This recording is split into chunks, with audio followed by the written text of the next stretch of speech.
Bonjour, ici Amélie de Les Joies d'Amélie. Bienvenue sur ma chaîne. Donc aujourd'hui, je voulais vous montrer une des deux méthodes que j'utilise pour terminer mon fil. Il y en a plus que deux des méthodes, mais moi, j'utilise en général les deux mêmes méthodes, dépendamment de la sorte de tissu sur lequel je travaille. Donc, il y en a une méthode que c'est le pin stitch. Et l'autre méthode que je vais vous montrer aujourd'hui, c'est le waist thread en anglais, qu'on pourrait traduire par fil perdu si on veut. Alors, aujourd'hui, c'est cette méthode-là que je vais vous montrer. En réalité, c'est parce que je tourne pas mon cerceau ou mon support de côté, donc je termine mon fil vers l'avant. Alors ici, j'ai mon fil, là, je m'apprête à faire mon dernier point de cette couleur-là. Et puis, mon fil, il commence à être court pas mal, alors je vais le terminer. J'utilise cette méthode-là soit quand je dois changer de couleur parce qu'il y avait juste quelques points là, dans la section que je faisais, ou quand mon fil est rendu trop court et que je veux le terminer. Donc, je vais aller faire mon dernier point de cette couleur-là sur cette ligne. Une fois que mon point il est fait, ce que je fais, c'est que je vais aller par en arrière, insérer mon aiguille un petit peu plus loin. Je mets peut-être une distance de 5-6 points. Ça peut être plus, ça peut être un petit peu moins, pas trop moins, parce que sinon, on n'aura pas assez de fil en arrière. Donc, j'ai sorti mon aiguille par en arrière. Je réinsère mon aiguille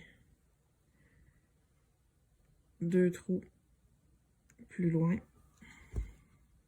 Moi, je le fais en diagonale. Vous pouvez le faire en ligne droite vers le bas, en ligne droite vers la droite.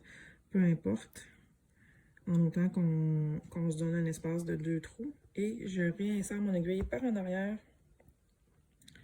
Je ressors mon aiguille en fait par en arrière vers le devant.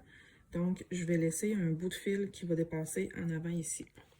Ce que ça fait en réalité, c'est que ça laisse... Mon point, il était ici, que j'ai terminé. Je suis venue ressortir mon aiguille vers l'avant un petit peu plus loin. Donc, ça fait que ça laisse un bout de fil en arrière. Et puis, quand je vais broder dans cette section-là, je vais broder par-dessus mon fil qui est resté en arrière. Donc, ça permet d'ancrer mon fil comme ça. Puis, je coupe là, le petit bout de fil qui est un petit peu trop long. Puis ça reste là jusqu'à temps que je sois rendue dans cette section-là. Puis que je sois peut-être une ou deux lignes en haut. À ce moment-là, je vais sortir, je vais prendre mon aiguille. Je vais vous montrer là. Je prends mon aiguille comme ça ici, puis j'insère mon aiguille en dessous, puis je tire sur le fil, puis je vais aller le couper. Je le ferai pas parce que je viens juste de faire mon point, là. Mais je vais aller couper le plus proche possible de mon tissu, puis il n'y a rien qui paraît. Ici, je sais pas si vous voyez, la lumière est peut-être pas idéale, là, mais ici, j'ai 3 autres fils là, que j'avais terminés comme ça, donc j'ai mes petits bouts de fil qui dépassent ici. Puis quand je vais être rendu là, je vais passer mon aiguille en dessous pour sortir le fil, je vais le couper.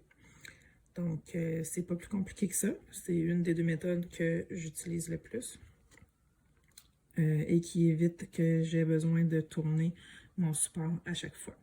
Donc, dans une autre vidéo plus tard, je vais vous montrer la méthode du pin stitch quand je vais être sur un tissu là, qui va me permettre de faire un pin stitch. Parce que sur ce tissu-là que je suis en train d'utiliser, les fils de tissu sont pas assez, il n'y a pas assez de fils de tissu entre les points. Je vais pouvoir vous expliquer ça plus tard dans la prochaine vidéo que je vais faire pour le pin stitch. Alors, j'espère que ça vous aura aidé. Et si vous avez des questions, comme toujours, gênez-vous pas. Merci beaucoup. Bye bye!